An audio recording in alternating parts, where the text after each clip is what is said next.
আসসালামু আলাইকুম। থাইল্যান্ড। আসলে থাইল্যান্ডের ফল বাগান, এর বাগান।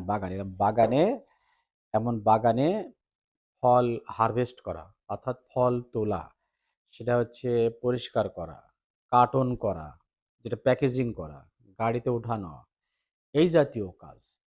মাসিক $৩৫০ থেকে $৪০০ বেতন, যেটা বাংলাদেশী টাকায় ৪৫,০০০ থেকে ৫০,০০০ টাকা বেসিক। ৮ ঘন্টা ডিউটি, এরপরে ওভারটাইম, থাকার জায়গা দিবে, খাওয়া নিজের।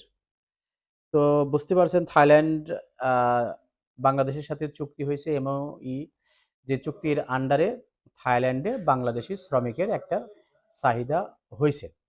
তো আপনারা যারা অল্প সময়ে, এটা হচ্ছে অল্প সময়ের কাজ।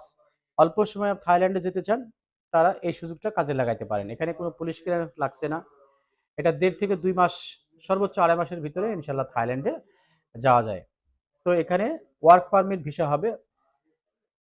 অল্প খরচে এই কাজটা আপনি নিতে পারেন, পছন্দ করতে পারেন। দেখেন মালয়েশিয়া যেহেতু বন্ধ আছে, থাইল্যান্ডটা অনেকেরই পছন্দ হবে আশা করি।